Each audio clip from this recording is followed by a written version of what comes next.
नमस्कार, आप देख रहे हैं ग्रेटर जम्मू। मैं पंकज खजूरिया। कारगिल विजय दिवस बड़े धूमधाम से पूरे भारतवर्ष में मनाया जा रहा है और अब के वर्ष जो है रजत जयंती भी इस दिन की मनाई जा रही है। गौरतलब है कि पड़ोसी देश पाकिस्तान को धूल चटाई गई 1999 में और तब से ही कारगिल विजय दिवस जो है मनाया जाता है। दो ऐसे ऑफिसर्स जिन्होंने उस समय कारगिल वार के दौरान जो है वो राष्ट्र की सेवा की, मातृभूमि की रक्षा की, आज बातचीत करने के लिए हमारे साथ हैं ब्रिगेडियर हरचरण सिंह जी और ब्रिगेडियर विजय सागर दीमन साहब। ब्रिगेडियर हरचरण सिंह की बात करें तो ये अपनी सेवानिवृत्ति के बाद भी फौजियों के लिए और उनके परिवार के लिए बढ़ चढ़कर काम कर रहे हैं, जिसमें वार वुंडेड सोल्जर्स जो हैं वार वुंडेड फाउंडेशन की तरफ से उनको आए दिन हम देखते हैं कि मदद पहुंचाने का प्रयास करते हैं और वहीं वीर नारी के लिए भी जो कुछ भी सुविधा या उनके लिए फैसिलिटी हो सके वो लाने का काम करते हैं। ब्रिगेडियर विजय सागर दीमन साहब की बात करें तो किसी तारुफ के मोहताज नहीं है। आए दिन अगर हम देखें तो ये नेशनल मीडिया पे और इसके साथ साथ लोकल मीडिया पे किस प्रकार से आतंकियों के इन हमलों से बचा जाए, किस प्रकार से वार स्ट्रेटजी बनाई जाए, इन सारी चीज़ों पे बातचीत करते हैं। सर, आज आप ग्रेटर जम्मू में आए, कारगिल विजय दिवस के उपलक्ष्य में आपका हार्दिक स्वागत है। Thank you very much, pleasure to be on your show.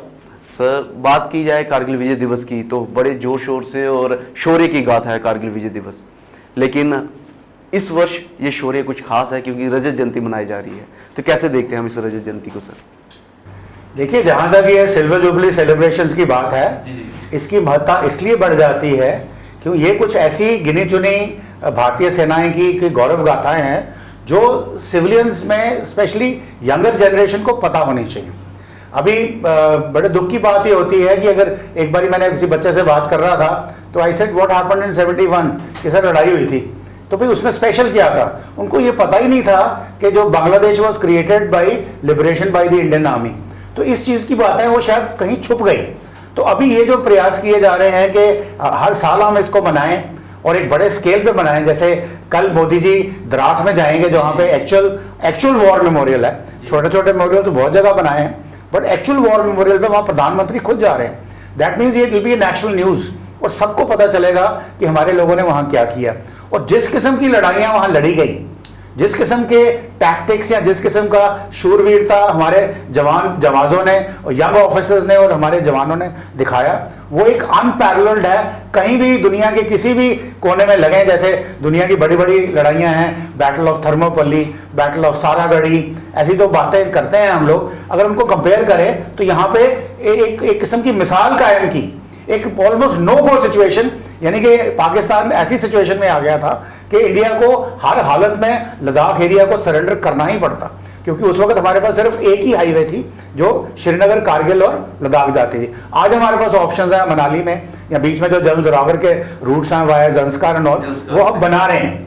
आज ऑप्शंस हैं, उस दिन कोई नहीं थी। अगर उस दिन वो काट देते उस रोड को, काटने में सफल हो जाते जो 100% हो जाना था, तो सियाचिन, लद्दाख, ले पूरा का पूरा ये हमारे से खत्म हो जाता। ब्रिगेडियर साहब बात कर रहे हैं बैटल ऑफ थर्मोपल्ली, सारागढ़ी की और वहीं करगिल वार की भी हम बातचीत कर रहे हैं, लेकिन इंपॉर्टेंस भी बता रहे हैं। बात की आपने मोदी साहब की, पीएम साहब वहां पे जाएंगे, मुझे लगता है पाकिस्तान को ये भी जताएंगे कि भाई हमने यहाँ पे कुछ हासिल किया, फतेह हासिल की है। देखिए, कहीं ना कहीं जो है डिप्लोमेटिक मैसेज भी होगा। एक तो इंटरनल तो है ही है जिसकी बहुत जरूरत है, प्लस ये diplomatic message all over the world जा रहा है।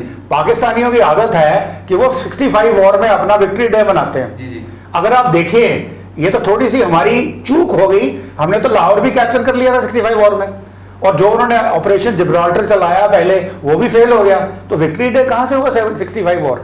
तो इस किस्म चीज को काउंटर करने के लिए दुनिया उनको पूछेगी भाई कारगिल में तुम छोड़ के भाग गए, इसलिए सेलिब्रेशन बहुत जरूरी है। और एक मैसेज देना है कि भारत की जो सेना है, चीन को मैसेज देना है भाई ऐसे मत समझना कि आप गलवान में आके बैठ गए या दौलत बाग ओल्डी में आके बैठ गए।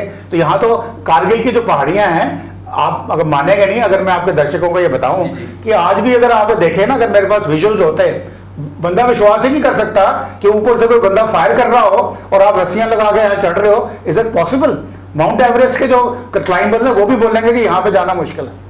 कारगिल वार की इंपॉर्टेंस बताई जा रही है कि पाकिस्तान उस समय हाइट पे था और इंडियन आर्मी जो थी वो ग्राउंड नीचे थी और फिर भी वो वार को हमने जीता। सर देखा जाए मई महीने में ये कहीं हलचल शुरू हुई थी और बाद में जो है जुलाई माह में जो है ये सारी विक्ट्री हुई, लेकिन इस पूरे टेन्योर में आर्मी ने किस प्रकार से टैकल किया, थोड़ा सा आप इसके ऊपर फ्लैश डालना चाहें।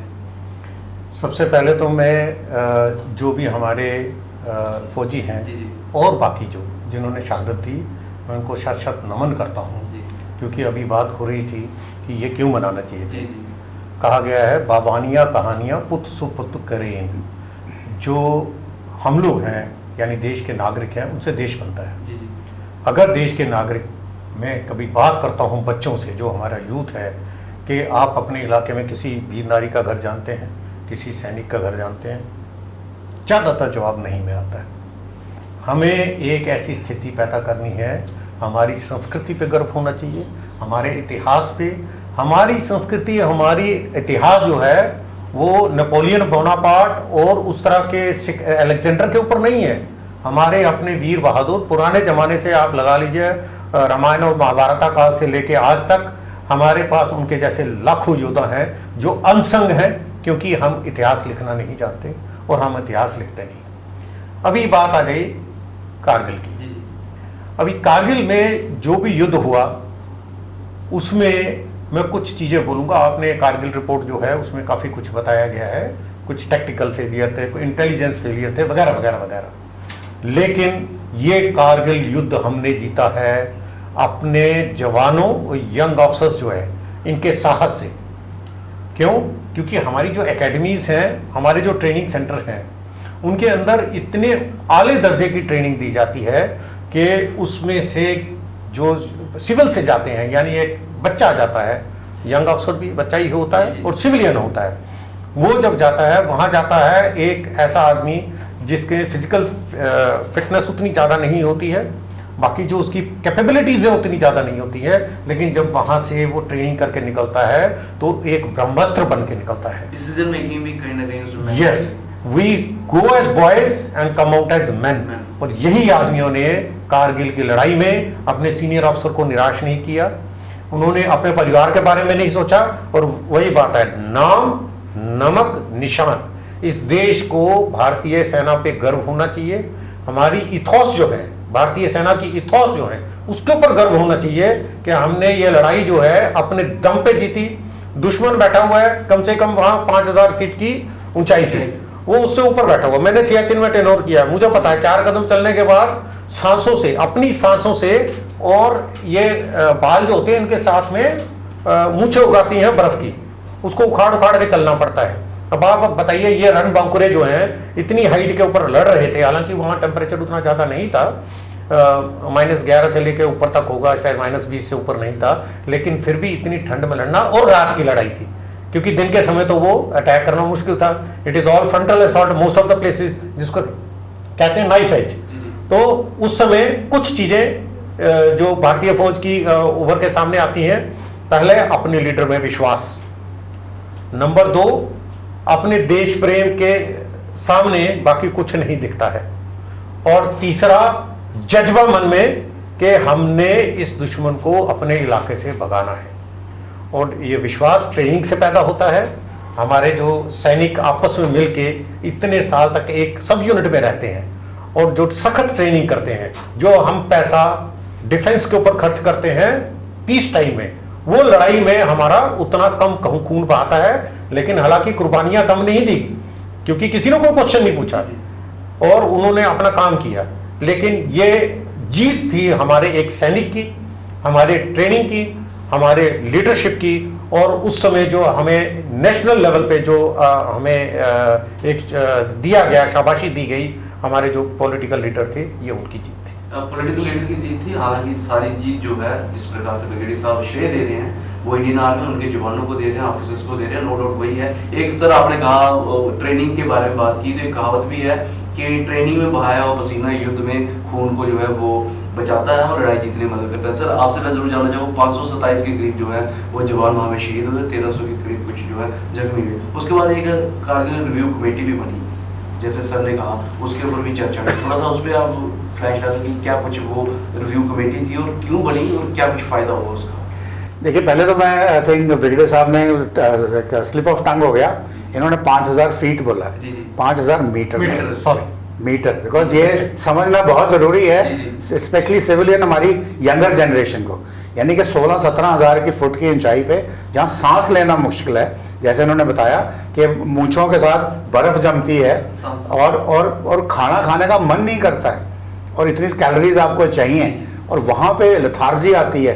वहाँ आपने स्टीप क्लिफ्स को रस्सी के साथ चढ़ा है। बता दूं आपको, ये ब्रिगेडियर विजय सागर धीमान साहब उस जब कारगिल का लड़ाई चल रही थी तो कारगिल में ही पोस्टेड थे। तो सर कुछ बताना चाहेंगे? नहीं, पोस्टेड नहीं, मैं अटैच था, अटैच थे वहीं पे, मिलिट्री ऑपरेशन डायरेक्टर से मैं वहाँ से आया हुआ था।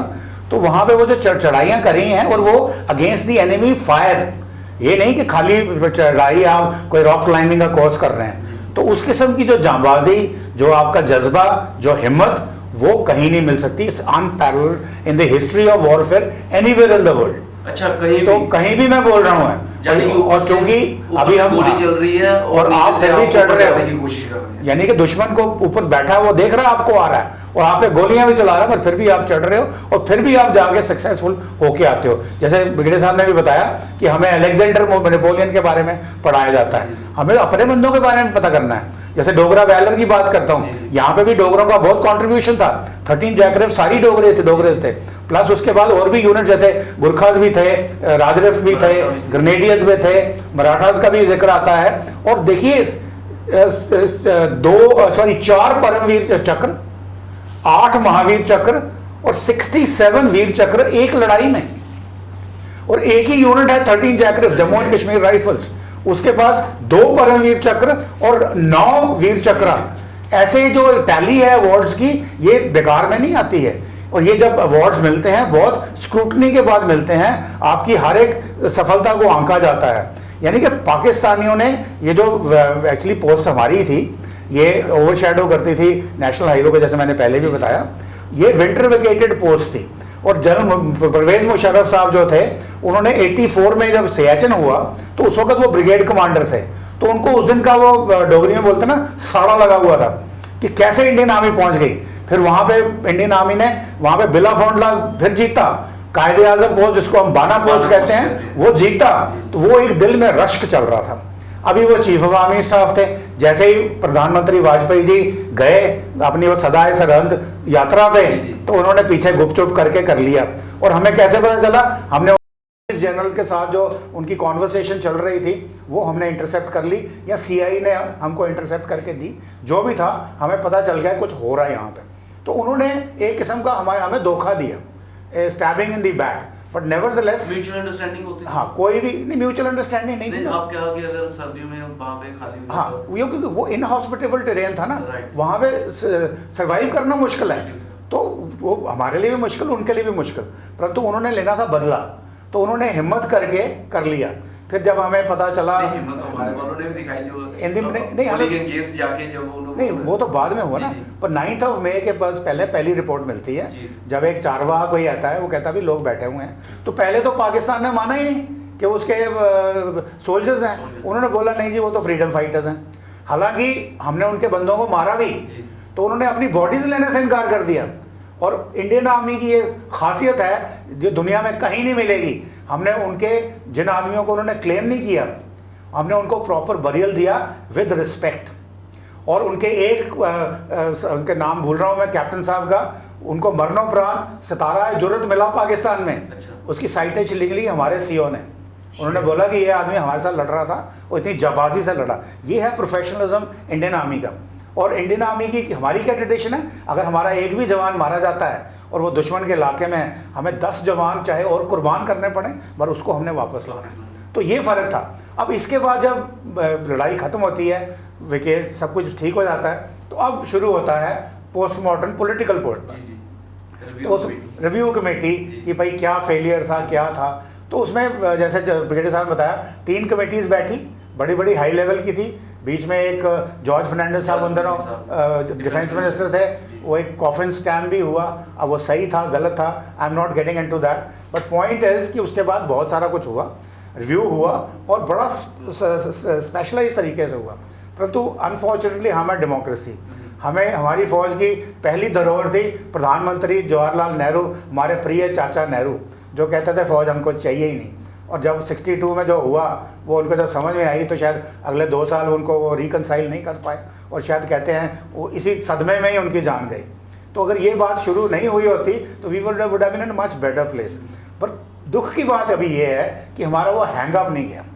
फिर मोदी गवर्नमेंट जब आई, उन्होंने बोला हमें कुछ करना है कमेटी की सिफारिशों के ऊपर, अब डिटेल में मैं नहीं बताऊंगा। उन्होंने बोला एक चीफ ऑफ डिफेंस स्टाफ होना चाहिए, CDS जो बने, कमेटी की रिकमेंडेशन थी। पर जब बनाने की बारी आई, CDS के पास क्या होना चाहिए क्या नहीं होना चाहिए, हालांकि नकल तो हमारी अमेरिका की या दूसरे कंट्रीज़ की, भाई वहाँ चीफ ऑफ डिफेंस स्टाफ होता है। पर करने के वक्त फिर चाचा नेहरू की फितरत दिमाग में आ गई। यानी कि पाकिस्तान में जिस तरीके से फौजियों ने हुकूमतें बनाई हैं, डिक्टेटर बने, मार्शल लॉ लगाया, वो हमारी जो डेमोक्रेटिक सेटअप था, हमारे दिमाग से वो बात कभी गई नहीं। तो अल्टीमेटली आज CDS है, मैं नहीं कहता हूँ कि बिल्कुल डिफॉल्ट ऑर्गेनाइजेशन है, बट उसको जो टीथ देने चाहिए थे, जो CDS को पार देनी चाहिए, CDS should be directly corresponding with the prime minister और द डिफेंस मिनिस्टर, बीच में कोई नहीं होना चाहिए। अब एक आदमी एक्सपर्ट एडवाइस आपको दे रहा है और बीच में एक आपको नॉन एक्सपर्ट रखा हुआ बीच में, जिसने कभी एग्रीकल्चर में नौकरी करी, कभी बिजली में नौकरी करी, कभी हाईवेज में नौकरी करी, और अब उसको बोलो कि डिफेंस के बारे में सारा पता हो, तो वो थ्रेट मतलब आपके दिमाग में एक वो फोबिया है ना कि फौजी कंट्रोल ना कर लें। बट मैं आप लोगों को, बड़े लोगों से बोलता हूँ कि हिंदुस्तान की जो ज्योग्राफी है या जो हमारी अपब्रिंगिंग है, जो हमारे इथॉस हैं इंडियन आर्मी के, ऐसा नहीं हो सकता। ये नहीं कि फौज में हुक्म चलता है, ये ब्रिगेडियर साहब भी आपको बताएंगे। अगर मेरा सुपीरियर मेरे को गलत ऑर्डर देता है और मुझे पता है कि वो आर्मी एक्ट या मेरे रेगुलेशंस ऑफ द आर्मी या मेरे इथॉस के नहीं है, मेरे पास रिड्रेसल मैकेनिज्म है, आई कैन से नो। वो कहते हैं ना, there is not to say no in the army but to do और डाई, वो गलत बात है।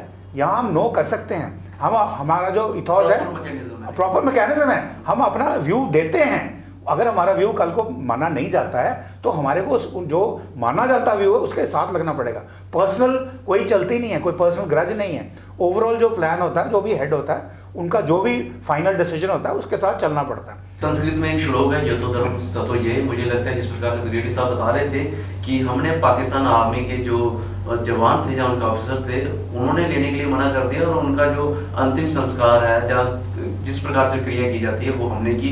मुझे लगता है ये एक सबसे बड़ा जीत का सूत्र जो है वो इंडियन आर्मी का यही है कि जी सूत्र भी यही है। और ये ऐसा कोई आपको एग्जाम्पल पूरी दुनिया में नहीं मिलेगा, पूरी दुनिया में नहीं मिलेगा, ये कहना चाहता हूँ मैं। साथ में देखिए, मैं इसमें कुछ चीज़ें जोड़ना चाहूँगा। मैं पाकिस्तान की साइक के बारे में बताना चाहता हूँ। हमारी पाकिस्तान के साथ लड़ाई क्यों होती है? अब वो हर बार पिटता है लेकिन फिर आगे आता है, क्योंकि उसकी साइक ही ऐसी है। अब एक किताब है जो अभी लेटेस्ट है, फ्रॉम कारगिल टू द कू, ये नसीम जहरा ने लिखी हुई है, पाकिस्तान की। फ्रॉम कारगिल टू द कू, ये है नसीम जहरा हैं, उन्होंने लिखी है। उसके अंदर में उन्होंने जो बताया कि जब मई 17 को ये इनके प्राइम मिनिस्टर जो थे नवाज शरीफ साहब, उनको ब्रीफिंग की गई। अब बताइए कि 3 मई से तो हमें रिपोर्टें मिली कि ये हो रहा है और मार्च अप्रैल से ये काम शुरू हो रहा था उनका, और उन्होंने फेजेस बताए कि हम एक फेज में, उनका अल्टीमेट क्या था कि हम ऑक्यूपाई कर लेंगे पूरी कश्मीर वैली को, क्योंकि वहाँ की सारी फौज यहाँ लड़ने आ जाएगी और हम उसको ऑक्यूपाई कर लेंगे। अब उन्होंने कैसे कन्विंस कर रहे हैं मियाँ जी को कि हम जीतेंगे? पहला चीज़ उन्होंने बोला कि हर एक पोस्ट जो है वो जीती नहीं जा सकती है जो हम बना रहे हैं उधर। दूसरा उन्होंने बोला इंडिया के पास जान नहीं है, विल नहीं है, वो नहीं ऊपर आके लड़ सकते। तीसरी चीज वो उनको बता रहे हैं, ये पाकिस्तानी कह रहे हैं, ये पाकिस्तानी अपने प्राइम मिनिस्टर को बता रहे हैं कि ये देखिए हमने तो आपके लिए एक जगह तैयार कर दी है और अब आपको एक जो हमारे इनके कायदे आजम हैं उनके बराबर का आपको एक सम्मान मिलेगा, क्योंकि आप वो हैं जिन्होंने कश्मीर लिया। तीसरी चीज वो बोल रहे हैं कि जो इंटरनेशनल प्रेशर वगैरह है वो जब तक आएगा तब तक हमारा काम हो चुका होगा। और चौथा उन्होंने बोला कि हमें कोई ज़्यादा पैसा नहीं चाहिए, विद इन आवर रिसोर्सेज हम ये काम को कर देंगे। अब ये चीज़ बोलने के बाद में ये भी बोला गया कि न्यूक्लियर वेपन्स हैं हमारे पास, वो जब तक ये न्यूक्लियर वेपन की जो बात होती है, अब मैं इसमें आपको एक छोटा सा वो सुनाऊंगा कि वेपन जो होते हैं ये एक कंटेक्स्ट है कि ये कंटेक्स्ट कहाँ से है। जब भगवान श्री राम ने समुद्र को पार करने के लिए प्रार्थना कर रहे थे समुद्र से, वो समुद्र रास्ता नहीं दे रहा था, उन्होंने रामबाण निकाला और उस समय एक कवि ने एक लाइन बोली है कि उस समय समुद्र बाहर आया जब रामबाण निकाला। वो कहता है, सच पूछो तो शर में ही बसती है दीप्ति विनय की, संधि वचन संपूज्य उसी का जिसमें शक्ति मिलेगी। कि आपके पास वेपन है तो इससे कोई फर्क नहीं पड़ता है, फर्क ये पड़ता है कि आपके जो वेपन हैं आप में उनको चलाने का दम है या नहीं है। और यही मार खा गया पाकिस्तान। न्यूक्लियर वेपन था, उसमें दम नहीं था, क्योंकि बाकी चीजें भी होती हैं, बहुत सारी चीजें होती हैं, मैं ये नहीं कहता, लेकिन मैं आपको मैं बताना चाहता हूं कि जब भी फ्यूचर में भी we should be ready for such kind of irresponsible behaviour of Pakistan, जिसके अंदर इनहेरेंट तकलीफ होती है, प्रॉब्लम्स होती हैं, जहां पॉलिटिकल पावर को जब मर्जी दबा के आर्मी ऊपर आ जाती है, वो कभी भी इररिलेवेंट चीजें कर सकता है।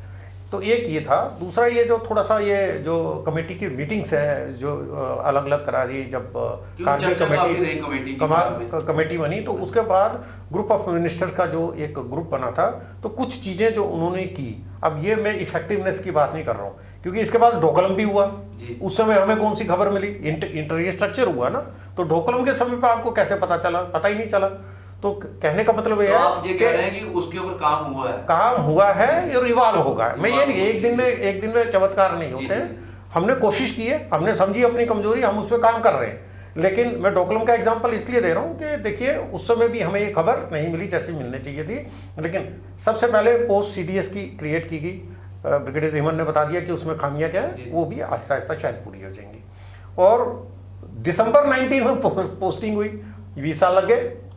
उसका बाद दूसरा tri services organisation integrated defence staff जो है उसको बनाया IDS, Andaman and Nicobar command उसके बाद आई, न्यूक्लियर कमांड अथॉरिटी वो बनाई गई, और department of ex serviceman welfare वो उसका गठन हुआ, डिफेंस टेक्निकल काउंसिल DTC उसको बनाया गया, डिफेंस एक्विजिशन काउंसिल। सारे जो आप बता रहे हैं ये सारी कमेटी की रिकमेंडेशन का था। ये ग्रुप कमेटी ने सिर्फ रिकमेंड किया, ग्रुप ऑफ मिनिस्टर ने इसको इम्प्लीमेंटेशन के लिए बोला ये होगा, और जो भी हुक्म था उसके बाद वो कार्रवाई शुरू हुई।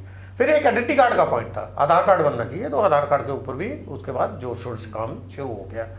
और SFC में आपको पता है हमारी जो मिसाइल्स होती हैं उनको वो कंट्रोल वगैरह करते हैं। एक पॉइंट भी था डिफेंस एक्सपोर्ट्स का, तो ये आज सवेरे ही मैंने ये लेके आया हूँ। 13-14 में हमारे जो एक्सपोर्ट थे आज के मुकाबले में आज 30 गुना ज़्यादा है। ये भी उनकी एक रिकमेंडेशन का पॉइंट था। पॉइंट के ऊपर भी मेरे ख्याल में इनके ऊपर काम हो रहा है, क्या कितना इफेक्टिव हो बाद में बात की बात है।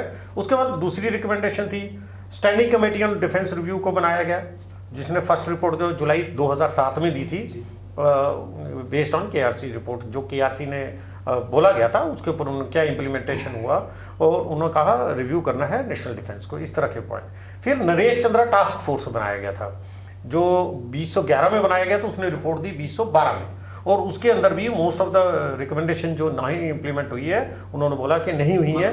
डिफेंस प्रोक्योरमेंट का प्रोसीजर वगैरह इसको वो करना चाहिए, इसके ऊपर इन्होंने बोला है। और नेशनल सिक्योरिटी डॉक्ट्रिन ये अभी तक नहीं निकली है।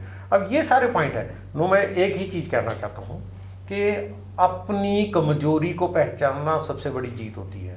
हमने अपनी कमजोरियां पहचानी हैं, उसके बाद सब ने मिलके, क्योंकि यहाँ गलतियां निकालने की बात नहीं हो रही है, हम जो बातचीत कर रहे हैं वो ये कह रहे हैं कि हमें इस देश की ऊपर गर्व है, इसके ऊपर जो जो प्रॉब्लम्स आती हैं हम सब मिलके, और ये सबको चाहिए, चाहे गवर्नमेंट हो, ओपोजिशन हो, या कॉमन मैन हो, ये सब के सहयोग के साथ में देश एक तगड़ा देश बनता है, और हमने सब मिलकर उस दिशा में काम करना है। ये मैंने आपको कुछ चीजें बता दी जो हुआ। अगर हम ओवरऑल पॉइंट पे बात करें तो रिव्यू कमेटी में काम हुआ है और कुछ चल भी रहा है, आप ये कह रहे हैं।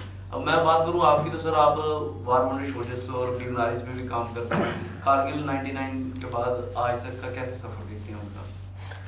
देखिए ऐसा है, पहली चीज़ ये है कि जो कुछ भी होता है देश में, आर्मी में चाहे अग्निवीर हो या जो भी हो, या अलग अलग किस्म से कुछ ना कुछ सुधार होता है। सुधार के लिए काम करती है गवर्नमेंट। 71 से आज तक का देख लीजिए, सफ़र बहुत लंबा है। 71 में जो हमारी वीर नारियों को मिलता था, जो फौज को मिलता था, उससे जो प्रोक्योरमेंट प्रोसेस था बहुत फ़र्क पड़ गया है। हम सुधार की तरफ चलते हैं। हाँ, समय लगता है, आहिस्ता आहिस्ता होता है, लेकिन कुछ चीज़ें हैं जो पिक्यूलर हैं, उसके लिए मैं बात आपको बताना चाहूँगा। सबसे पहले है हमारा जो डिसेबल सोल्जर है, जिसकी मैं बहुत शान से ये मैंने टी शर्ट पहनी है, ये हमारे वॉर वुंडेड फाउंडेशन का ये लोगो लगा हुआ है।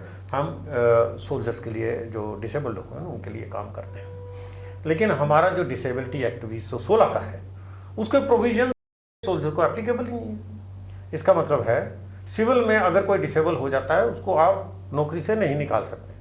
फौज में से अगर उसको प्रॉब्लम है तो निकाल देंगे। मैं ये नहीं कहता कि उसको फिर उस तरह का पेंशन वगैरह सब मिलती है, लेकिन जिस तरह से सिविलियन लुक आफ्टर होता है उस तरह फौजी लुक आफ्टर नहीं होता है। सिविलियन को आप नौकरी देते हो, यानी ये पेंशन पे आ गया। बड़ा पॉइंट है, अगर सिविलियन डिसेबल होता है और फौजी डिसेबल होता है तो जो ट्रीटमेंट सिविलियन को मिलता है वो ट्रीटमेंट फौजी को नहीं मिलता। और जब फौजी सर्विस में होता है, जो सुविधा सिविलियन को मिलती है, फौजी दूर दूर तक उस सुविधा से वंचित रहता है। जी सर। तो अब पॉइंट सिर्फ एक है, हम किसकी बात कर रहे हैं आज? ये डिस्कशन किस लिए हो रही है कि देश के लिए हम क्या कर सकते हैं, हम इसके ऊपर बातचीत कर रहे हैं। तो अब मैं ये बताना चाहता हूँ, जो युवा सुन रहे हैं, जो फौज में जाना चाहते हैं, वो भी एनवायरनमेंट में सुनते हैं ये सब कुछ। हमारे गवर्नमेंट से रिक्वेस्ट है कि इस तरह की चीज़ों को जल्दी से जल्दी ठीक किया जाए। ये जो नेगेटिविटीज़ कुछ, ये मैं नहीं कहता सब कुछ, 0.1% या 1% जो रह गई है, इनको सही किया जाए। कल देश के लिए लड़ना है, आज़ादी खून मांगती है, कल खून कौन देगा? इसी युवा ने देना जो गली में बेचारा सिविल में बैठा हुआ है, कोई 10वीं में है, कोई 12वीं में, कोई कुछ कर रहा है, उन्होंने फौज में आके खून देना है। तो उन बच्चों को हमने तैयार करना है, और तैयार करने के लिए मोराल ऊपर करना जरूरी है। और मोराल कहाँ से ऊपर होता है? जो वो आस पास में अपने गांव में फौजी को देखता है छाती तान के घूम रहा है, और अगर उसके बजाय वो उसको देखे जो दुखी होकर बैठा है, बहुत फर्क होता है। तो इन चीज़ों को जल्दी से जल्दी करना चाहिए। उसके बाद प्रायोरिटीज़ हैं। हमारे जो हमारे जो सैनिक हैं, उनको जो चोट लगी है, जिनको शहादत हो गई है, उनके लिए प्रायोरिटीज़ हैं नौकरी के लिए। लेकिन उसका प्रोसीजर थोड़ा, क्योंकि मैं डायरेक्टर था राज्य सैनिक बोर्ड में, और मैंने देखा DGET जो होता है, ये ESM सेल में इनका सेल होता है, वो देखता है। लेकिन अनफॉर्चुनेटली मुझे लगा नहीं कि वो अपने काम में इंटरेस्ट ले रहे हैं। और जो आदमी ये सुविधा उठाना चाहते हैं, यानी घायलों के बच्चे या जो शहादत हो गई है, उनको भी थोड़ा सा रिकॉर्ड ऑफिस की तरफ से उनको इसके ऊपर नॉलेज कम है और उतना ध्यान नहीं दिया जाता है। ये करने की जरूरत है। सूचना कम है, उनको इन्फॉर्मेशन सूचना कम है और इम्प्लीमेंटेशन कम है। इम्प्लीमेंटेशन नहीं है उस लेवल पे। मैं दोबारा कहता हूँ, हमारी आर्मी और गवर्नमेंट बहुत अच्छी तरह से देखभाल करती हैं, लेकिन इम्प्लीमेंट आर्मी थोड़ा ना इम्प्लीमेंट करती है। इनको फाइल लेके उनका वो CEO थोड़ा घूमेगा, वो नीचे के यहाँ पे इनका एक, सॉरी आपको मैं थोड़ा इंटरप्ट कर रहा हूँ, एक केस कल ही नॉलेज में आया है कि एक जवान है 6 जैकरिफ का, पॉस्टमसली शौर्य चक्र में, उसका बेटा पॉस्टमसली सेना मेडल उसी यूनिट का, एंड वो लोग रहते हैं किसी गांव के जगह में, सब कॉम्पनसेशन वगैरह सब मिली है उनको, कोई प्रॉब्लम नहीं है। पर उनको ये नॉलेज ही नहीं है कि अब वो अगर कल को शहर में आ जाएं, अपने बच्चों को आर्मी स्कूल में डालें, और उन बच्चों को आर्मी स्कूल से निकलने के बाद being a war casualty, gallantry award winner, army के जितने भी कॉलेजेस हैं, इंजीनियरिंग कॉलेज है, मेडिकल कॉलेजेस हैं, 100% फर्स्ट प्रायोरिटी उनको मिलेगी दी जाती। अब ये बताएगा उनको कौन? उनकी अवेयरनेस कहाँ से? अब यूनिट ने मिलकर पैसे वैसे तो दिलवा दिए उनको। जो अब बच्चा 7th में पढ़ता है, 9th में पढ़ता है, वो अपने किसी गवर्नमेंट हाई स्कूल पता कहीं पे, जिसका नाम भी मुझे नहीं पता याद हो रहा, वहाँ पढ़ने। तो इस किस्म की चीज़ जो सर बता रहे हैं वो ठीक है, परंतु मैं बात करना चाहूँगा थोड़ा हायर लेवल की। जैसे मैंने पहले भी बोला कि CDS बनाया, परंतु उसका क्या? नेशनल डॉक्ट्रिन, आप कह सकते हो कि हिंदुस्तान को आज़ाद हुआ 76वां साल चल रहा है और हमारे पास नेशनल डॉक्ट्रिन ही नहीं है। अब मैं जब ये बात बोलता हूँ तो बड़े लोग मुझे काउंटर करते हैं, नो वी हैव समथिंग, हम ये डॉक्यूमेंट भाई तीनों सर्विसेज का मिलके थिएटराइजेशन की बात चली, इन्होंने भी थोड़ा टच किया उसके बारे में, फिर इंटीग्रेटेड कमांड्स की बात चली, इंटीग्रेटेड बैटल ग्रुप्स की बात चली। इतनी बड़ी बड़ी बातें हम करते हैं तो कहाँ फंस रहे हैं आके? Why don't we implement them? हालांकि इट इज़ नॉट कि भाई मुंह से बोला और कल को हो गया, इसका बड़ी डेलिब्रेशंस होती हैं, टाइम लगता है, and world over these concept जो हैं प्रेवलेंट हैं, तो हम उनको कर क्यों नहीं पा रहे? CDS भी जो नियुक्त किए गए 20 साल लगे उसको। मैं वही बता रहा हूँ ना, क्यों लगने हैं। मेरा जो मोदी जी की जो गवर्नमेंट जब से आई है 10 साल से, हमने बड़े रेवोल्यूशनरी चेंजेस देखे। और परंतु थोड़ा सा दुख मुझे ये हो रहा है कि सब बात करते हैं मोदी 3.0 कि भाई कोएलिशन कंपल्शन, ठीक है, मैं नहीं मानता उस डिबेट को। अगर उन्होंने आंध्रा को और मान लो बिहार को दे दिया, बात तो सारे कंट्री की है, हो सकता है JNK को और तमिलनाडु को देते हैं, how does it matter, country का GDP तो बढ़ रहा है। परंतु आपने 9 पॉइंट लिस्ट आउट किए आपकी प्रायोरिटीज में, डिफेंस कहीं थी नहीं, जबकि इस वक्त हमारी डिफेंस बहुत ही क्रिटिकल स्टेज पे है। It is not 2 front war, it is 2.5 and another half. और लीडर जो है वो आपके खिलाफ ठीक है, तो पॉलिटिकल पार्टीज दबा के इसको करती हैं, जैसे हमारी पहले बात हुई है। नहीं, लीडर तो आपके खिलाफ हो जाएंगे, ये जो वाला बयान सुनेंगे कोई बात नहीं, मैं कहता हूँ इस चीज को उठाओ ना, कोई तो बोलने की हिम्मत करो। नेशनल सिक्योरिटी के लिए, नेशनल सिक्योरिटी के लिए वो हमने पहले ही डिस्कस किया है कि हम आज इसलिए बैठे हैं, बजट की बात हमने बाद discuss में करा। करते हैं, बजट की बात करते हैं। एक छोटी सी बात इन्होंने बताई, 3-4 पॉइंट्स बताए। सबसे इन्होंने बोला कि पाकिस्तानी जनरल ने क्या ब्रीफ किया अपने प्राइम मिनिस्टर को कि ये अनविनेबल सिचुएशन के हिंदुस्तानी इसको वापस जीत ही नहीं सकते, एंड राइटली सो। अगर मैं आपको टेरेन दिखाता हूं ना, जिस किस्म का वो ऑल्टीट्यूड है, वहां पे कोई बंदा पैदल नहीं पहुंच सकता। परंतु हमारे जांबाज, चाहे वो जैकरिफ के थे, ग्रेनेडियर्स के थे, अपना मराठास थे, गुरखास थे, जो भी थे, और इंडियन एयरफोर्स आर्टिलरी भी मेरे ख्याल नहीं, वो सारी मतलब सारी आर्टिलरी वाले तो सब लगा के इंडियन एयरफोर्स जो काम किया वो उन्होंने उनको प्रूव किया रॉन्ग। सेकेंडली इन्होंने बोला न्यूक्लियर डायमेंशन। सबसे पहले आप किसी भी वर्ल्ड के थिंक टैंक में चले जाइए, कहते हैं Pakistan has a nuclear weapons, proof कोई नहीं दे पा रहा। तो जब वो बोल रहा है कि हमारी न्यूक्लियर डायमेंशन है, इन्होंने रामचंद्र जी की भी कहानी सुनाई, तो पहले मैं कहता हूँ तुम्हारे पास है, पहले तो ये बताओ मेरे को, हम क्यों डरें कि पाकिस्तान के पास न्यूक्लियर बम है तो हमें डरना चाहिए। जैसे आपके जम्मू कश्मीर के एक सीनियर एक्स चीफ मिनिस्टर हैं, हर तीसरे दिन कहते हैं बातचीत करो, उनके पास बम है, हथियार हैं, चाहे हमने तो शायद चूड़ियाँ पहन के बैठे। तो दूसरा, वाजपेयी से साहब को एक दिन अमेरिका से रात को 9 बजे खबर आती है कि आप कुछ करिए, पाकिस्तान कल आप पे न्यूक्लियर हमला करने वाला है। तो वाजपेयी साहब का क्या रिस्पॉन्स था? उन्होंने बोला देखो मुझे डिस्टर्ब मत करो, मेरे सोने का टाइम हो गया। हाँ, उनको ये बता दो कि अगर रात को उन्होंने न्यूक्लियर हमला किया तो कल सुबह पाकिस्तान का नाम दुनिया के नक्शे से मिट गया होगा। तो ये है हमारा एटीट्यूड, क्योंकि हमें पता है हमारे पास क्या कैपेबिलिटी है। अभी आपने पृथ्वी मिसाइल के साथ में रोज 5000 किलोमीटर की बात करते थे, अभी पृथ्वी मिसाइल प्राइम आपने टेस्ट फायर की है आई थिंक 2 हफ्ते पहले, जिसके पास मल्टीपल MIRV कैपेबिलिटी है, मतलब multiple warheads, and that too with the nuclear warheads. तो वो एक एस्टैब्लिश चीज है। तो उस किस्म की जब हमारे पास जज्बा आता है, ये सिविलियंस को बताने की कोशिश कर रहा हूँ, पर हमारी पॉलिटिकल लीडरशिप में आके, चाहे वो कोलिशन पॉलिटिक्स का बात है या कोई सोशलिज्म की प्रॉब्लम है, उसमें करते करते कहीं पे जब डिफेंस की बात आती है तो हम मार खा जाते हैं। तो वो शायद चर्चा का विषय नहीं रहता है, नैरेटिव इतना नहीं है, नहीं, बट उनको समझना चाहिए ना, इंफॉर्मेशन डिसमिनेशन इतनी ज्यादा नहीं है। नहीं, पॉइंट ये है कि हम रोज बोलते हैं कि देखिए वो सरहद पे एक जवान खड़ा है, वो खड़ा है तो हम चैन की नींद सो रहे हैं। ऐसे वाले कई क्या बोलते हैं जुमले बड़े मिल जाएंगे, वर्ड्स मिल जाएंगे मोटिवेशनल, बट ग्राउंड पे करने वाला कौन है, कौन इसको आगे लेके चलने वाला है?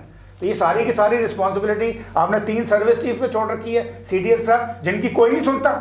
Let me make that blood statement. हालांकि इसमें मुझे बहुत मार पड़ने वाली है जब मैं बोलूंगा कोई नहीं सुनता, बोलेगा नहीं तो तुम क्या बोल रहे हो। मतलब है कि लीडर नहीं सुनते हैं, मतलब they should be given due consideration. जो ब्रिगेडियर साहब ने कहा, मैं इसी बात को आगे ले जाता हूँ। हमारे कॉन्स्टिट्यूशन में ड्यूटीज हैं, राइट्स हैं।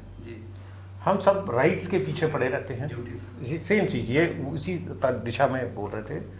लेकिन जब तक हम बोलेंगे नहीं, बताएंगे नहीं और करेंगे नहीं, अब वो करने के ऊपर मैंने आप कुछ पॉइंट बताए थे, अब मैं आपको बताता हूँ वीर नारियों के लिए करने के बाद। आपको एक चीज़ मैं बताना चाहूँगा कि जो SRO 43 की नौकरी पहले मिलती थी, आजकल वीर नारियों को नहीं मिलती है। और उसी नौकरी को अगर जवान जो है वो किल्ड इन एक्शन JNK के बाहर है, अगर 5 साल से छोटा बच्चा है उसका, अगर वीर नारी नौकरी नहीं करना चाहिए, बच्चे की उम्र 5 साल है, 5 और 5 साल के बाद 10 साल का हो जाएगा, उसको नौकरी नहीं मिलेगी, 5 साल तक ले सकता है। ये आप इम्पॉसिबल, और टेररिस्ट अटैक में वो उसका शहादत होनी चाहिए। अभी आप मुझे बताइए, जो सेना जो है उसको ये बता के भेजा जाता तो टेररिस्ट के साथ लड़ेगा। हम लोग सेना है, हम लड़ते हैं जहां हमें हुक्म मिलता है। हम टेररिस्ट या दुश्मन के बीच में कोई भेदभाव नहीं है, हमारे लिए दोनों बराबर हैं, क्योंकि देश की तरफ आंख उठा के देख रहे हैं। अब एक में हमारा 7 का स्टेट है पंजाब, वहां पे ये जो नौकरी दी जाती है उसका नाम क्या दिया है गवर्नमेंट ने? Honour and gratitude. अब आप फर्क देख लीजिए, compensatory appointment and honour and gratitude. वहां पे डीसी साहब आके कहता है हम आपके बहुत धन्यवाद देते हैं, आपने देश के लिए खून दिया, और ये बच्चा हो सकता है वो विडो जो वीर नारी है उसके पेट में वो बच्चा उसमें पैदा भी नहीं हुआ, कहता हमारी जिम्मेवारी है। और 18 साल तक वेट करती है पंजाब गवर्नमेंट, और हमारे यहाँ 5 साल के बाद बोलते हैं कि आपकी छुट्टी, आपको और कुछ नहीं मिलेगा। अभी दूसरी लगा लीजिए, वीर नारी पेंशन के लिए उनको अगर तंग पड़ जाती हैं, उनके ऊपर कोर्ट केस होते हैं, और सीरीज ऑफ कोर्ट केसेस, मैं कईयों के साथ डील कर रहा हूँ, वो बहुत तंग है, अपनी पेंशन से वो कोर्ट केस लड़ेंगी, क्योंकि उनके जो घर वाले हैं वो कुछ में सही है या गलत है उसकी बात नहीं हो रही।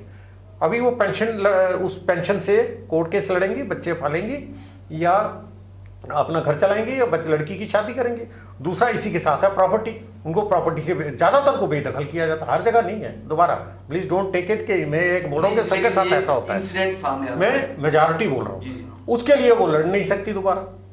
नेक्स्ट आ जाइए गवर्नमेंट का जो इनसेंसिटिविटी, एक और मैं स्टेट गवर्नमेंट की बात करता हूँ कि कुछ साल पहले आपने देखा होगा टेररिस्ट के बच्चे जो मारे गए टेररिस्ट, उनके बच्चों को स्कॉलरशिप दी जा रही है, उनको और हमारे जो जवान है उनके बच्चों को एक ही प्लेन पे रखा जा रहा है, एक दो देश के अगेंस्ट में काम कर रहा है, और ये बोल के जी बच्चे तो बच्चे होते हैं।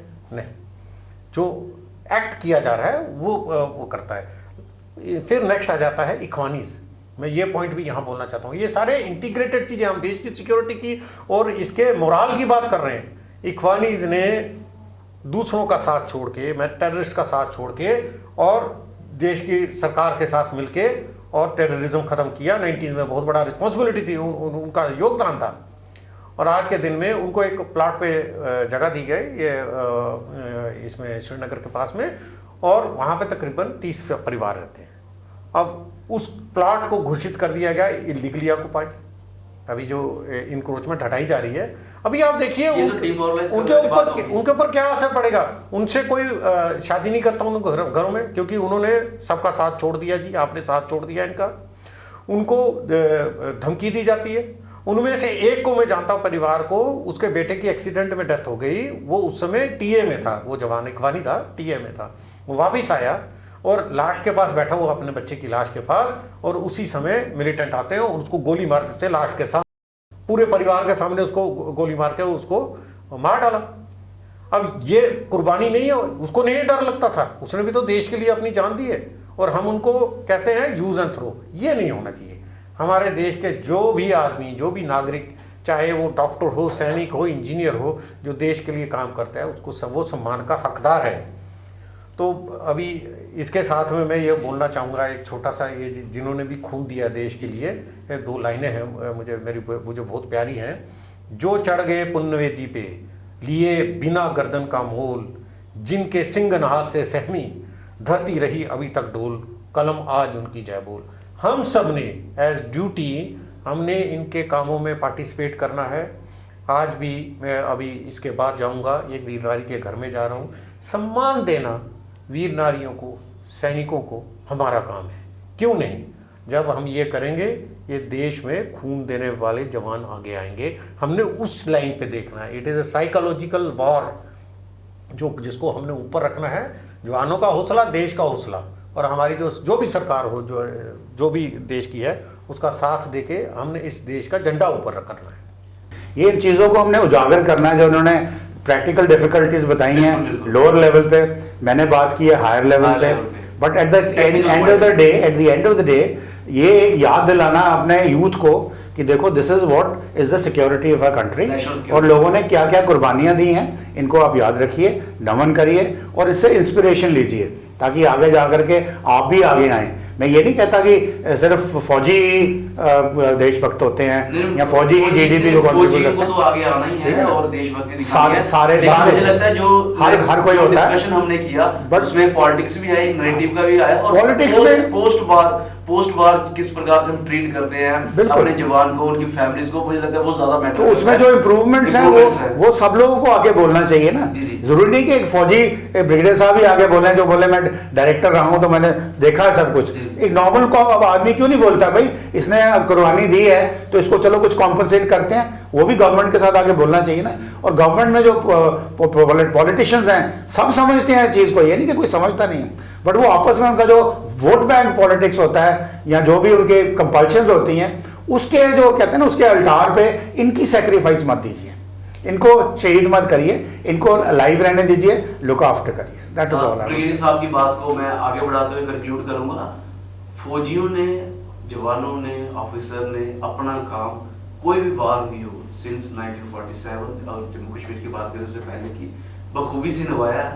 लेकिन अगर कहीं आज जब हम रजत जुबली मना रहे हैं और 2 दिन की सेलिब्रेशन रखी है, दिक्कत आती है तो लड़ाई के बाद की दिक्कत आती है। 65 की, 71 की, 99 की सारी लड़ाई जीती हैं, लेकिन जो ब्रिगेडियर साहब अभी दिक्कतें बता रहे थे फैमिलीज को आती हैं, उनके बच्चों को आती हैं। और इवन की ब्रिगेडियर जीवन साहब ने भी एक जो है एग्जांपल बताई, यहाँ पे उनको मॉनेटरी बेनिफिट्स तो मिल गया लेकिन उनको नहीं पता कि बच्चा स्कूल में, कॉलेज में जाके एडमिशन ले सकता है। तो कहीं ना कहीं इन्होंने टोंट भी की है पॉलिटिशियंस को, भैया आपकी जिम्मेवारी है। मुझे लगता है कि ये चर्चा का विषय होना चाहिए, तब जाके जो हम सेलिब्रेशन कर रहे हैं बहुत ज्यादा बेहतर तरीके से होगी और जिन्होंने शहादत दी है उनके परिवार के प्रति हमारा जो है एक सच्ची श्रद्धांजलि होगी। सर आज आप आए और इस दिन को जो 2 दिन सेलिब्रेट हो रहा है इसके ऊपर बेशकीमती जानकारी साझा की, आपका बहुत बहुत आभार सर। जय Hind, thank you very much. जय हिंद, जय भारत। जय हिंद। आप सबसे अनुरोध रहेगा कि कमेंट सेक्शन के नीचे जय हिंद जरूर लिखिएगा फौजियों की हौसला अफजाई के लिए। देख रहे हैं गढ़ जम्मू, मैं पंकज खजूरिया, कैमरामैन अजय जाड़ू के साथ। जय हिंद।